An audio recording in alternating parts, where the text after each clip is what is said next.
Yo tenía, doctor Wilmar, una primera pregunta.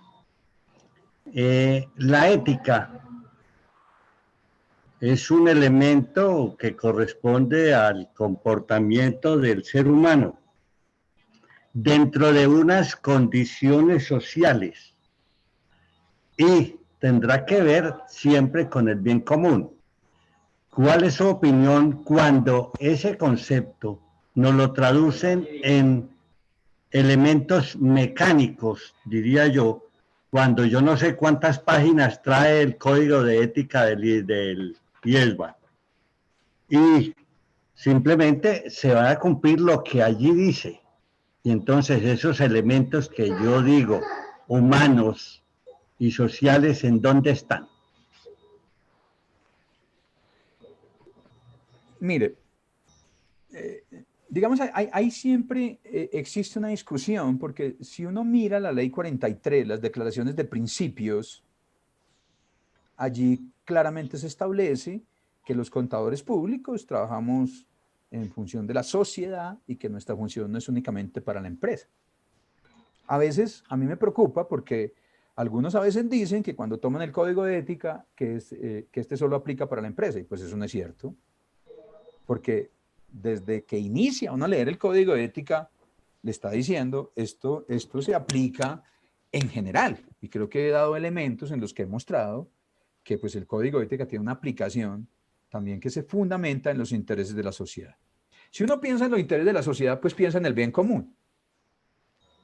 Yo no he podido encontrar algo dentro del código de ética que lo lleve a uno a pensar que el principio de interés público no persigue el bien común. Porque ya lo mostraba dentro de la declaración de política. Claramente allí están involucrados los intereses de la sociedad. Luego un contador público, pues es claro que tiene una responsabilidad más amplia que con la empresa, porque lo que está detrás es la sociedad. Entonces yo lo diría, es posible que alguien piense que la ley tiene un requerimiento más amplio, que el concepto de bien común no está incluido dentro del código de ética, pero si uno mira los instrumentos que definen el interés público, pues claramente lo que están persiguiendo es el bien común y una asignación más eficiente de los recursos, ¿sí? Entonces, pues no puede ser contradictorio, ¿sí? Pero yo creo que eso parte de un error. Y el error está en creer que es que cuando uno aplica el código de ética solamente se está refiriendo a los encargos. Y yo los invito a que miren la ley 43 y busquen la palabra trabajo, y allí claramente dice que el código de ética se aplica en los trabajos que realice un contador público. Entonces uno se pregunta, ¿y cuáles son los trabajos? Pues después uno va al inicio del código y le dice, ¿y cuáles son las actividades relacionadas con la ciencia contable? Pues allí hay unas definiciones sobre lo que hace un contador, y pues es claro que en un sentido amplio, pues un encargo es una actividad relacionada con la ciencia contable, ¿sí? Ahora, lo que sí hay es que hay un rango mayor, porque una cosa es la ley y otra cosa es el decreto. Yo estaría, digamos, una cosa que nosotros tenemos que trabajar, y toda la comunidad contable nos ayudaría mucho, es que nos ayuden a identificar cuáles son las cosas que son contradictorias, porque a veces uno escucha, digamos, opiniones generales que dicen que eso es contradictorio, pero no dicen qué es lo que es contradictorio. Porque claramente el Código de Ética del 2014, el de 2018 que les he mostrado, pues ellos indican, señores, esto no está por encima de la ley. Y dice expresamente que cuando haya un requerimiento mayor en la ley, pues se aplica la ley. Y dice expresamente, cuando un requerimiento del código está en contra de la ley, pues se aplica la ley. Tal vez esos temas a veces no los hemos detallado, y por eso es que va generando como una cultura frente a los temas. La ley es lo más importante, ¿sí? Entonces, si la ley persigue un objetivo mayor, que es el bien común, pues yo les diría que el interés público sobre el cual se construyen las normas de ética del código del IESBA, pues también persiguen los beneficios de la sociedad y por ende el bien común. Si hubiese una contradicción, pues habría que aplicar la ley. Eso es lo que nosotros tenemos que revisar, y de verdad que toda la comunidad contable debería estar comprometida, primero con el cumplimiento del código, porque es que yo ya he indicado que tenemos que sacarnos de la cabeza de que siempre tenemos que estar preguntando si yo tengo una inhabilidad. Si ustedes revisan las 7.000, 8.000 consultas del Consejo, pues van a encontrar cantidades de inhabilidades en que el Consejo vuelve y señala los mismos conceptos de las inhabilidades, porque alguien define un caso y le pregunta al consejo si tiene una inhabilidad. ¿Por qué? Porque él está buscando una regla. Pero es que la regla no es el problema, ¿sí? El problema es que los contadores públicos, al ser investidos de la Facultad de Fe Pública, pues tenemos que responder con unas calidades. Y el instrumento que tenemos para nuestra actuación profesional es que estamos a toda prueba y siempre en todo trabajo aplicamos unos principios. Cuando vemos que esos principios van a ser afectados, pues yo tengo que mirar a ver qué hago. Entonces, a veces los contadores están esperando que haya una regla que le diga si puede o no puede aceptar. Entonces, pues uno puede hacer un resumen de lo que está en la ley. Entonces, pues por ahí hay un resumen que dice que usted no puede ser revisor fiscal en tantas sociedades, que usted no puede prestar servicios en las subordinadas, algunas normas que hablan de consanguinidad, cuando en las cooperativas que usted no puede ser asociado. Entonces va encontrando uno las reglas, pero no se puede construir a partir de las prohibiciones expresas que tiene la ley. Porque es que lo importante del código, casi que uno debería decir, bueno, ¿y cómo puede resumir el código de ética? Pues sí, pues uno diría, pues estos son los principios que cumplen los contadores. Porque los contadores son la profesión que ha sido elegida por el Estado, porque tiene ciertas condiciones, y han sido delegados por el Estado y le ha dado la facultad de lo que él firme, se presume legal. Ahora, es una presunción de legalidad, porque si después le comprueban que eso es falso, por eso es que el fundamento de una estructura muy importante de la profesión, como es la Junta Central de Contadores, es el Código de Ética. La Junta está construida sobre las bases del Código de Ética, ¿sí? Y entonces, una mayor aplicación de este tema, pues seguramente generaría unos beneficios grandísimos. Yo les diría, si es que uno tuviese que formarse en algo o conocer algo, a veces a mí me preguntan que qué estudia en la SNI primero. Yo le digo, estudia el marco. Pero es que casi que lo que uno tendría que decir es, revise el código de ética de los principios, entiéndalos muy bien, porque cuando usted los entienda, pues entenderá que tiene que obtener competencias en las normas de información financiera y estudia el marco. Siempre el inicio y el fin de todo es el código de ética. Y el código de ética tiene que estar presente al yo aceptar un trabajo y también durante el trabajo. Yo he visto que legalmente a veces se habla de inhabilidades o incompatibilidades. Entonces le dicen a uno que la inhabilidad está antes de que acepte el trabajo, pero que la incompatibilidad está durante el proceso del trabajo. Pues es que el código de ética hay que aplicarlo al inicio, durante el trabajo, incluso después. Porque después cuando usted termina el trabajo, hay un principio como el de confidencialidad que usted no puede incumplir porque estaría incumpliendo el principio de ética. Entonces ya le tenemos palabra al inicio, inhabilidad, durante el trabajo, incompatibilidad, y después, ¿cómo lo llamamos? ¿Sí? Porque es que después sigue cumpliendo los principios, porque está por sentado que los principios éticos es un concepto que aplican los contadores públicos. Entonces, como ven, la ética es el elemento más importante. Es el elemento más importante de la Ley 43 de 1990. Ahora que vamos a abordar la reforma, pues les quiero decir que todo el capítulo cuarto, 5 o 6 títulos es código de ética, y más arriba tiene los requerimientos que tienen que ver con sanciones, con el cumplimiento y con la obligatoriedad que tenemos los contadores de cumplir un código de ética.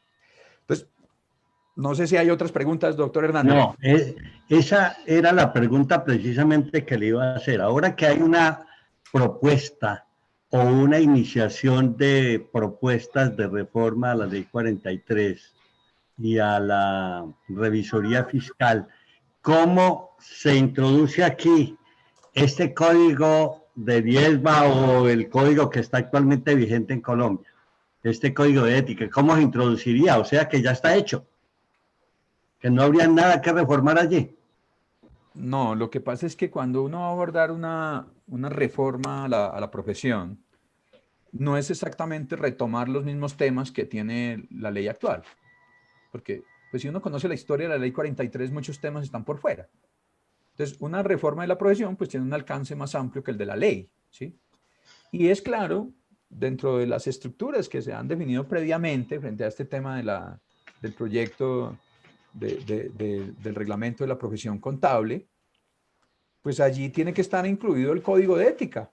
Lo que pasa es que, pues, digamos, ¿qué tenemos nosotros hoy? Un código de ética está en la ley 43 de 1990, una declaración de principios, unos principios y un desarrollo, ¿sí?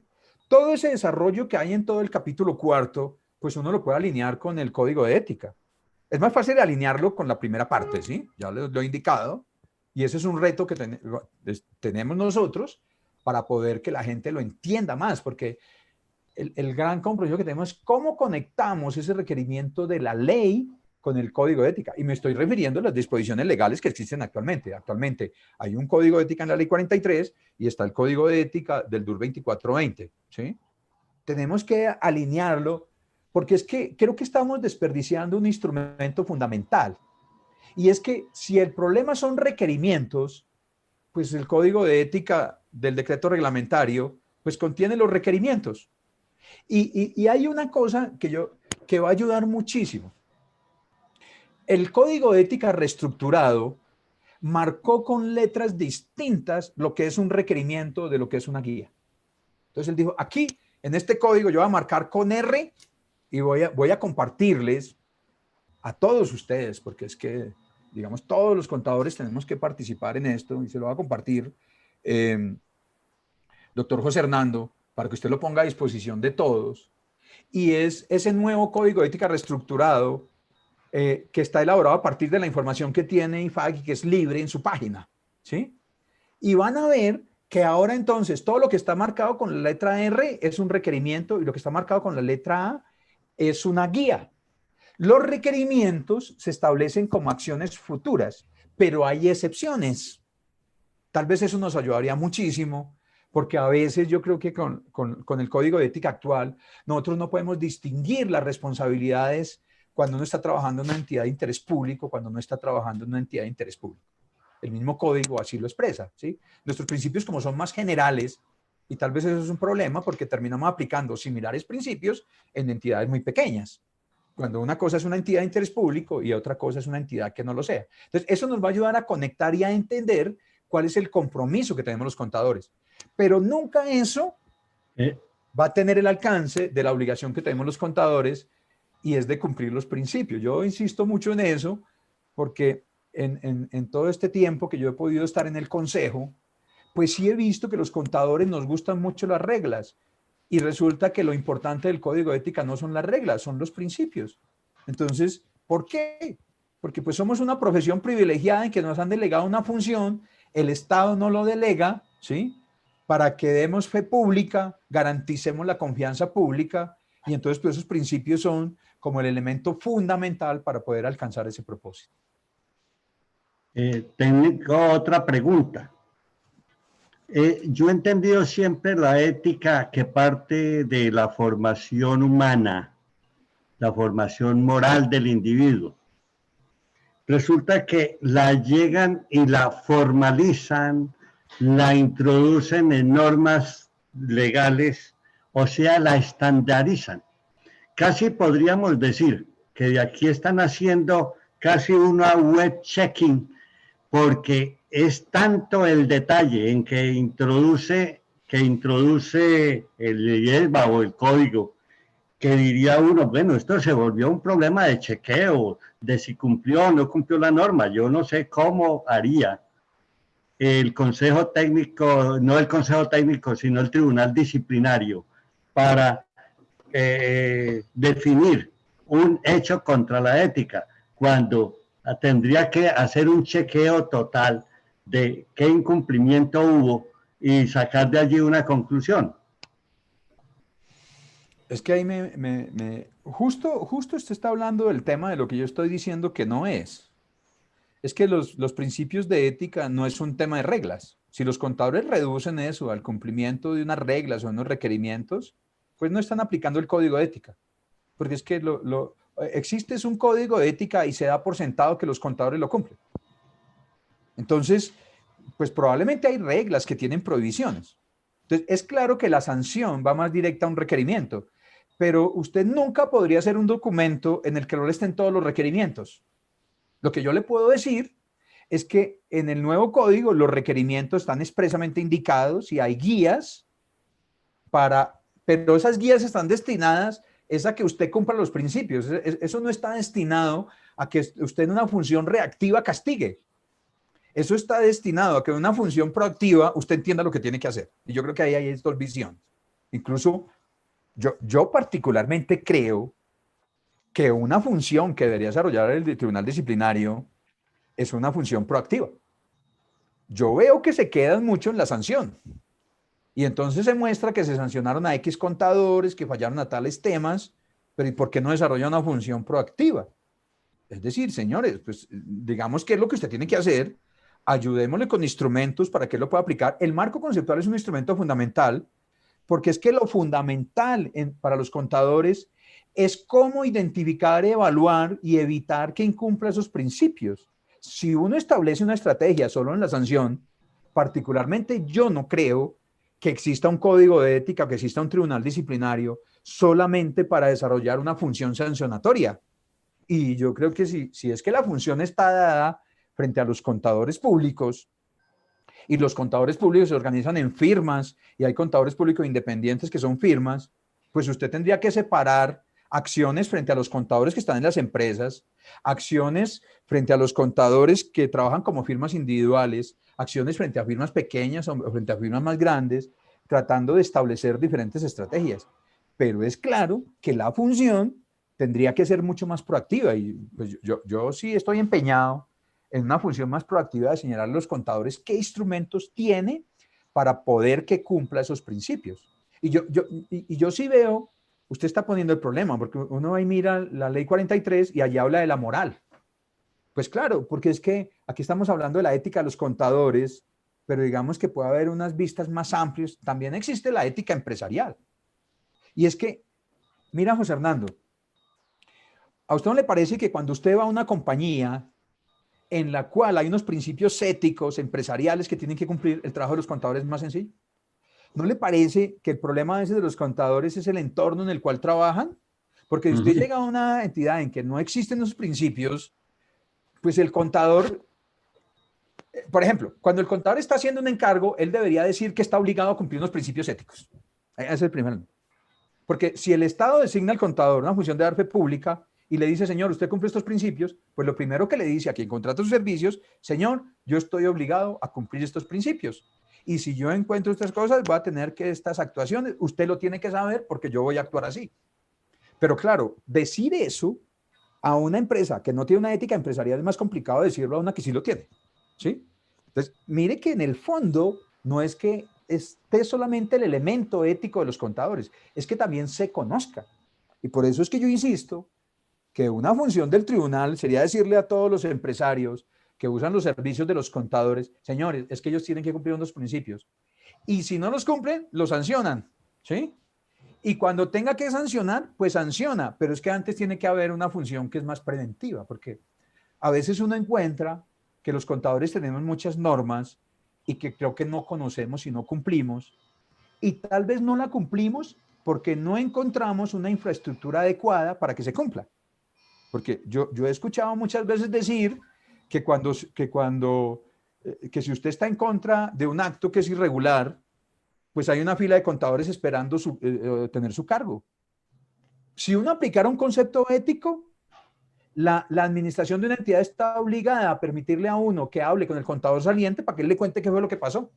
Y cuando le cuente qué fue lo que pasó, pues como ese otro contador también aplica los principios éticos, pues no va a haber una posibilidad de que entonces este sí actúa mal o bien.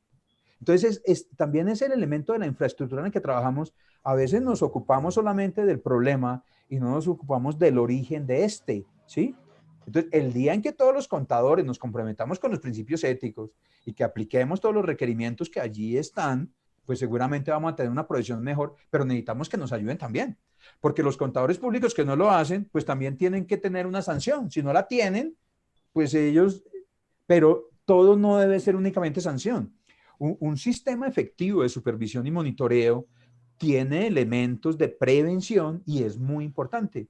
Y yo creería que la estrategia fundamental en el país debería ser desarrollar elementos de prevención en lugar de elementos de sanción, ¿sí? Porque entre otras cosas, si uno mira a los contadores que son sancionados en el país, pues son muy poquitos comparados con todo el número de los contadores, ¿sí? Pero sí es claro que tenemos que conocer un poco más todo lo que implica el código de ética, porque ahí está en juego la confianza pública, la credibilidad de los contadores. Tal vez muchos piensan hoy que los contadores han perdido credibilidad, pues hay que recuperar esa credibilidad y el instrumento que tenemos es ese instrumento de los principios de ética, y por eso tenemos el reto de ver cómo podemos conectar esos requerimientos del decreto con los requerimientos de la ley, teniendo claro que la ley está por encima de los requerimientos del decreto, no lo pone por encima, ¿sí? Y entonces, si alguno de ustedes ha identificado un requerimiento del Código de Ética que está claramente en contravía de la ley, pues hay que decirlo, porque así nosotros podríamos sugerir que ese requerimiento no se incluya o que se haga un comentario frente al Código de Ética que estamos con la meta de poderlo actualizar. Yo tengo otra pregunta, espero que sea la última que voy a hacer, y tengo es una inquietud sobre la independencia. Entonces, la independencia, yo no sé si se llama principio o qué consideración se hace, pero ¿cómo puedo percibir yo que alguien no es independiente? Hay extrañas posibilidades de que en un momento determinado cualquier reforma introduzca que usted pierde la independencia si es revisor fiscal 3 años o más de 3 años, y yo le puedo demostrar personalmente que en 22 años que fui revisor fiscal de una empresa, fui totalmente independiente. Entonces, ¿cómo se evalúa esto cuando eso es un marco que yo diría filosófico para poder percibir quién huele, percibe, conceptúa que alguien no está siendo independiente? Le dejo esa inquietud. Mire, José Hernando, ahí está, digamos que hay unos temas que tenemos que analizar, pero me voy a parar primero en la independencia de la Ley 43. La independencia de la Ley 43 es un principio ético, ¿sí? Y uno entendería que deben ser independientes quienes dan fe pública, ¿sí? Pero entonces, ¿quiénes dan fe pública? Entonces, está por descontado que los revisores fiscales dan fe pública, ¿sí? Que la dependencia laboral inhabilita para dar fe pública, pero esta inhabilidad no aplica a los contadores cuando no hay revisor fiscal. Entonces, un contador, cuando no hay revisor fiscal, ¿sí?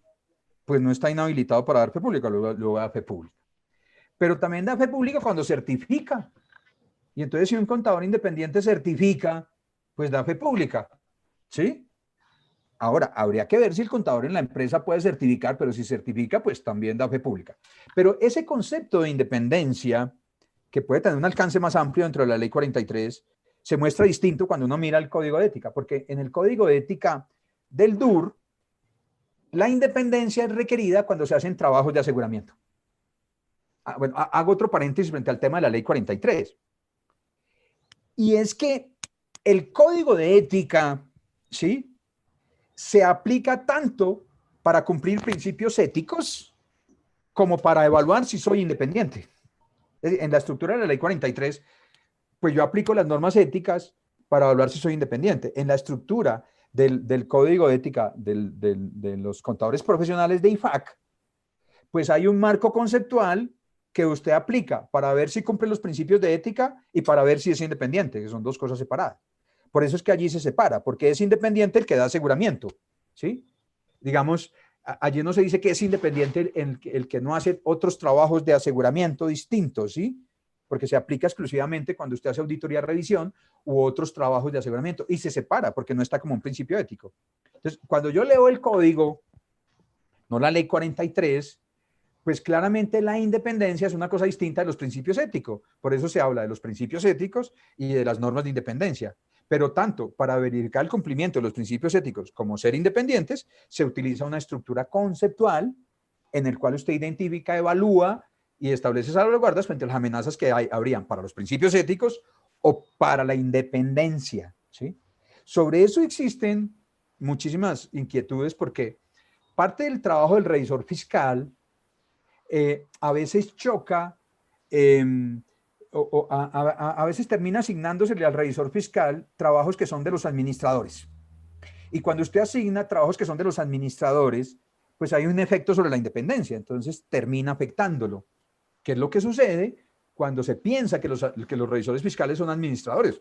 Nosotros recibimos cantidad de casos en que dicen, el revisor fiscal se fue y no me mandó el estado financiero. Y entonces, pues si es que la responsabilidad del estado financiero es de la administración, y después sobre esas declaraciones el revisor fiscal que es independiente. Pero también hay que considerar una cosa, otros dos elementos le voy a decir, José Hernando. Un elemento que es importante es que hay que entenderse que el tema de la rotación, digamos que pudiese ser una salvaguarda, pero les quiero decir que la rotación en Colombia no es obligatoria, ¿sí? En el Código País, la rotación de los auditores es algo que forma parte del gobierno corporativo. Y se recomienda que los auditores roten, pero recomienda que los auditores roten. Y le quiero decir que en el Código de Ética que hay actualmente, en el Código IFAL del 2014, sí hay un requerimiento de que roten los socios, pero en las entidades de interés público.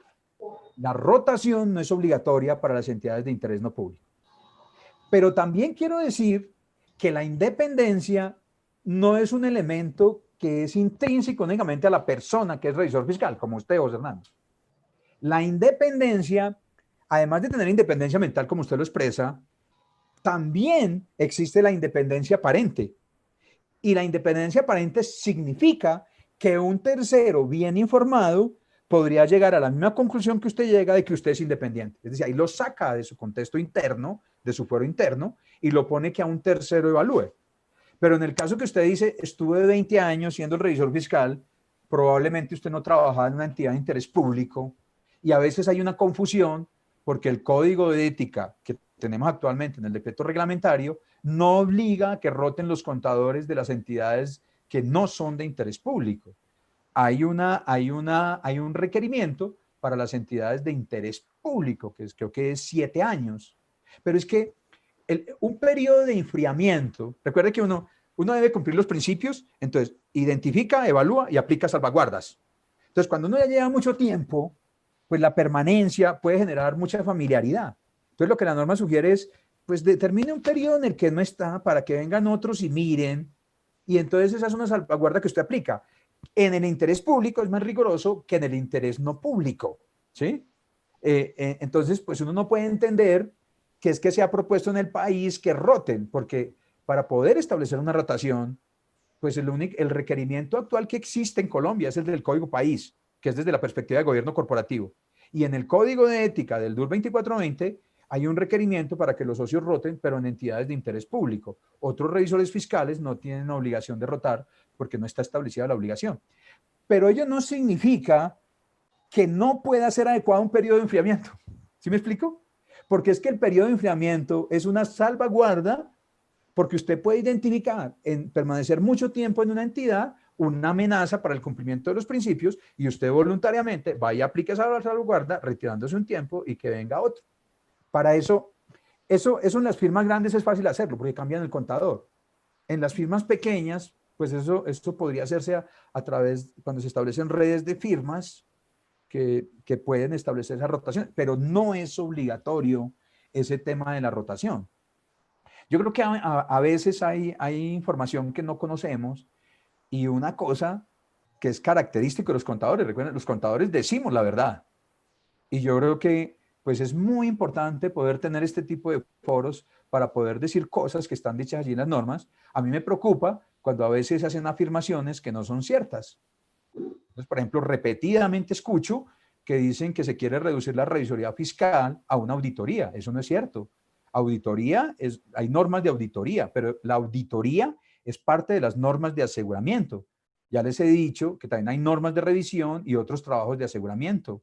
No se puede reducir a la revisión de información histórica, porque hay otras normas de aseguramiento que se aplican en otras cosas que no son información histórica. Por ejemplo, el Consejo ha dicho repetidamente, y lo dice el decreto, que si usted está obligado a evaluar, a dar una opinión sobre lo adecuado del control interno, pues no lo puede hacer con normas de auditoría.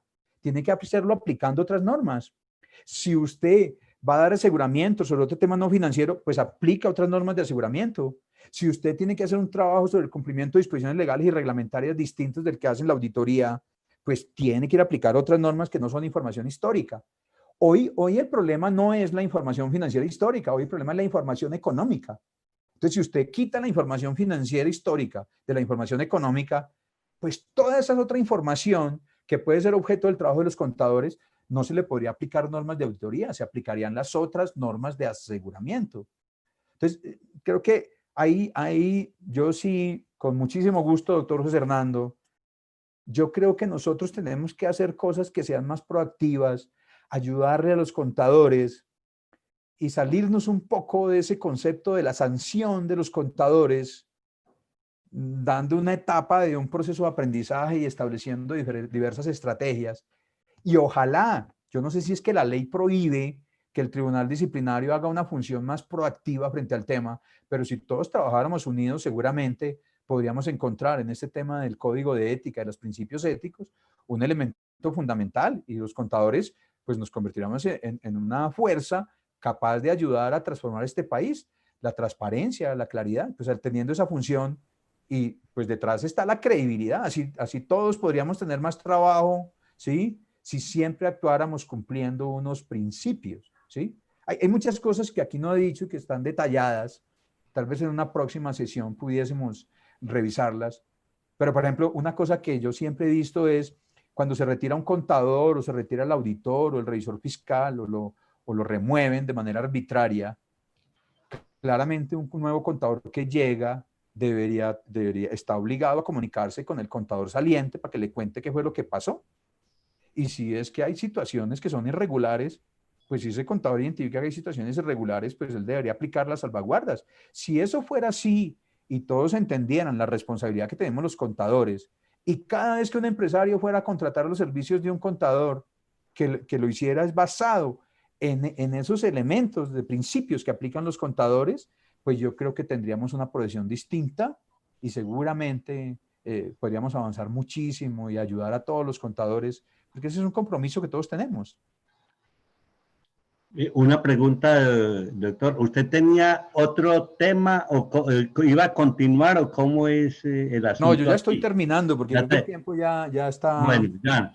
Pero es que tengo una pregunta que ya no tiene ese entorno tan amplio, sino una muy mecánica. Sí. Un organismo como la UGPP, que es una unidad de gestión de parafiscales y pensión, sí, crea unos formatos para las postulaciones al PAEG, al Programa de Apoyo al Empleo Formal y al Programa de Apoyo a la Prima, en los cuales debe firmar el representante legal, el contador o el revisor fiscal en caso de que tenga revisor fiscal. ¿Usted qué opina de eso cuando allí lo que están pidiendo es una serie de informaciones de tipo administrativo, de tipo contable, y le exigen la firma de un revisor fiscal casi dictaminando sobre cosas que no le corresponden? Entonces, ¿qué opina sobre eso? Pues es que yo una unidad como esa. Es que a mí me parece que lo que pasa es que las normas no hacen un análisis técnico de costos en que se incurre cuando se pone una disposición de ese tipo. Digamos, primero, quien emite la norma no entiende los roles que tiene cada uno. Entonces, primero, la ley ha establecido que la administración certifica, tratándose de estados financieros, ¿no es cierto? Sí. La ley también ha establecido que un contador certifica y la ley ha establecido que un revisor fiscal dictamina. Pero claro, cuando usted ve todo eso dentro de una entidad y no ve claramente los diferentes actores, incluso eso tiene que ver con el documento que le remití, pues claro, usted se confunde porque usted termina diciendo que el revisor fiscal firme, pero usted no se imagina las horas que tiene que dedicar el revisor fiscal para poder verificar que eso sea cierto. Entonces, claro, a la par que le pone funciones, pues no permite que le paguen más honorarios, ¿sí? Porque la revisoría fiscal cobra un honorario único. Claro, porque él no ha visto, bueno, ¿y cuánto me voy a demorar yo? ¿Cuántas horas voy a dedicar a revisar si eso es cierto y si eso viene de los libros y tiene la información? No, simplemente pone una función. Porque claro, me parece que cuando se establece la norma legal, y eso es contrario, yo referí dentro de esta presentación un tema del costo-beneficio y los procesos, ¿sí? Me parece que el error que existe dentro de las normas legales que nosotros creamos es que no hacemos un análisis de costo-beneficio ni de los procesos que implica una función que yo asigno, ¿sí? Porque entonces simplemente veo a la persona que está investida de una autoridad Y si la ley lo dice, pues lo tiene que cumplir, porque pues la ley lo dijo. Pero eso implica unos costos para las compañías y unos beneficios. Entonces, claro, a veces hay revisor fiscal en entidades que son demasiado pequeñas y tiene que haber contador y tiene que haber representante legal. Claramente, lo que tenemos que hacer es decirle a las entidades que generan estas normas, y así lo hemos dicho, José Hernando, nosotros en estos temas que le han impuesto obligaciones a los revisores fiscales, siempre hemos dicho que asignar esa función al revisor fiscal no es adecuado porque ahí tiene al representante legal y al contador. Si una entidad está obligada a tener contador, pues él podría certificar, ¿no es cierto? Ese documento y no ponerlo al revisor fiscal, porque claramente pues lo que está generando es unos costos frente al servicio profesional que él presta, costos que está costeando la empresa, la revisoría fiscal se le vuelve más costosa y a veces, como usted mismo lo está diciendo, pues no asume la responsabilidad quien tiene que asumirla. ¿Por qué? Porque se terminan trasladando a los revisores fiscales responsabilidades que son de los administradores, ¿sí? Sí, pues usted, si es que tiene desconfianza y necesita más confianza, pues lo que hay que fortalecer, primero el aseguramiento interno y después el aseguramiento externo. Y claramente hay cosas que uno no entiende por qué le ponen a firmar a un revisor fiscal recargándolo de tareas cuando esa certificación podría darla otra persona distinta. Creo que ahí tenemos un trabajo muy importante para hacer. Y yo recuerdo que en una propuesta que hizo el Consejo el año anterior, en esa propuesta se indicaba que quien certificaban eran los administradores, ¿sí? Si después usted quiere otro nivel mayor de certificación, pues lo requiere. Pero es que a veces me parece que sin un análisis adecuado se impone la necesidad de certificar, ¿sí? Entonces, creo que ese tema de los temas laborales, pues es una función que la ley ha asignado y que tendrá que formar parte del trabajo, pero que bien podría ser firmada internamente por las instancias de aseguramiento interno que tiene la entidad. Es lo que podría decir frente a eso.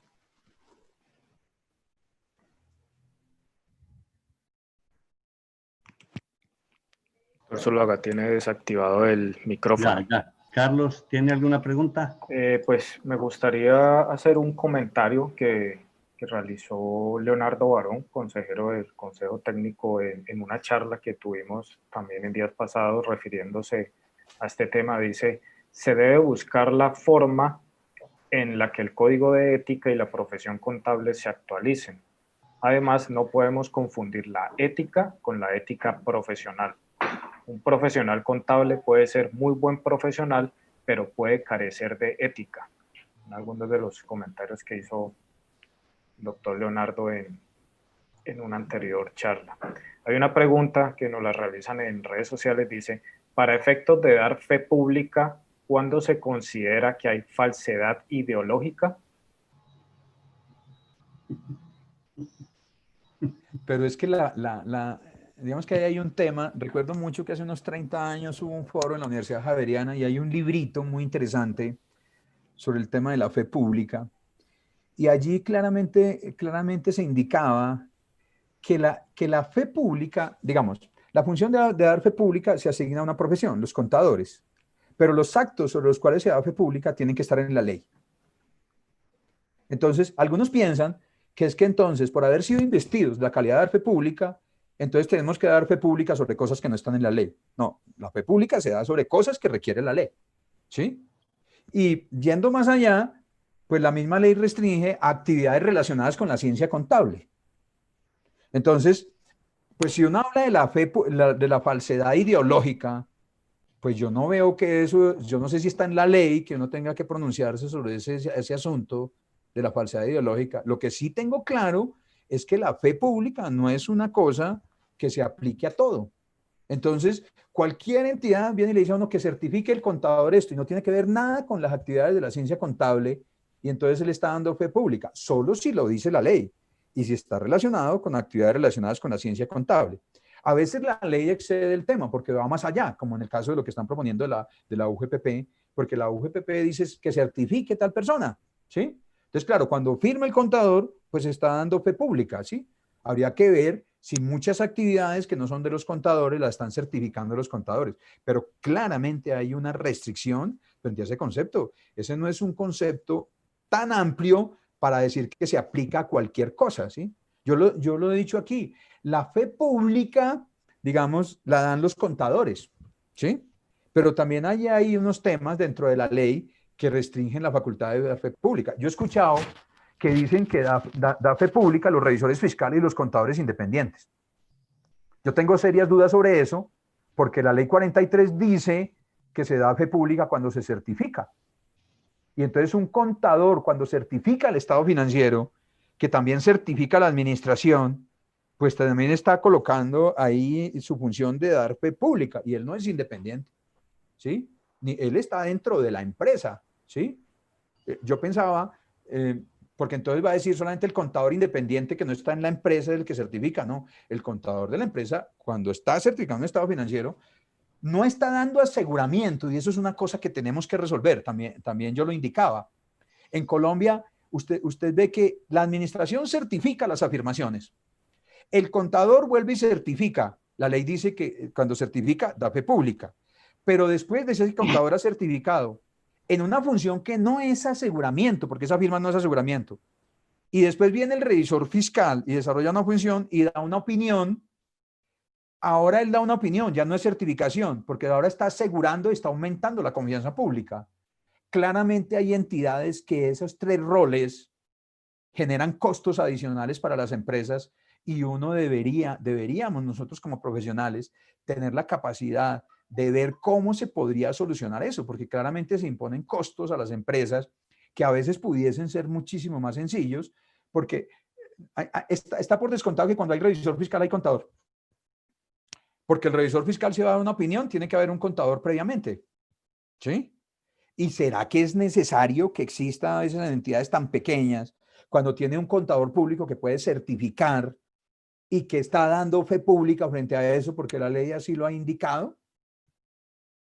Entonces, mire que creo que nos tenemos que analizar el tema, y frente al tema de si la fe pública se aplica a la falsedad ideológica, pues yo creo que la respuesta está en lo que he dicho, y es que la fe pública es un asunto que está en la ley.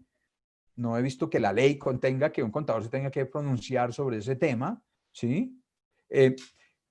Tal vez esos temas estarían más alineados con los principios que tiene que cumplir un contador. Entonces, yo estoy pensando más bien en el respeto que debe existir entre los colegas y el respeto por las ideas contrarias, y tal vez situaciones podrían llevar a que haya un incumplimiento de esos principios. Porque recuerden, yo empecé esta charla diciendo, es obligación de todos los contadores aplicar los principios de ética.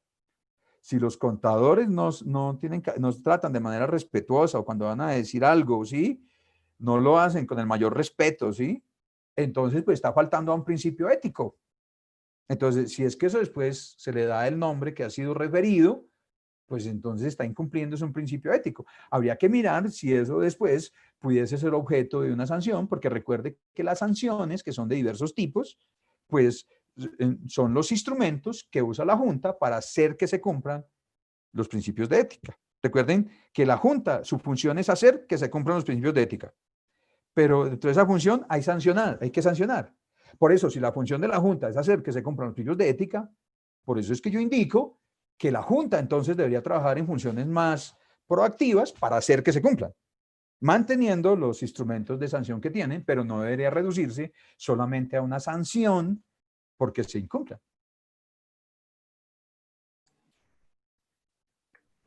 Carlos, entonces, muchas gracias, doctor Wilmar. No, José Muy Fernando, con interesante muchísimo gusto. tema. Yo creo que este es un foro muy importante. Muchísimas gracias por invitarnos, por permitirnos aquí tener estas ideas. Y entonces les comento que el Consejo Técnico viene trabajando en este proyecto de actualización del Código de Ética, y la idea que tenemos es que este es un tema que tiene que ser conocido por todos, y que todos los contadores, también por los empresarios, y que todos podemos participar dando nuestras opiniones. Aquí tenemos en juego el futuro de la profesión y la credibilidad de la profesión. Por eso es que hemos dicho que este es el tema más importante de los contadores. Al doctor Wilmar Franco, presidente del Consejo Técnico de la Contaduría Pública, muchísimas gracias por estos minutos en Charlas con Actualícese, con la exposición de su tema, ética, el tema más importante para los contadores públicos. nuestra parte, muchas gracias por haber estado acompañándonos en nuestro espacio Charlas con Actualícese. Nos reencontraremos el día de mañana. Chao, chao. Chao.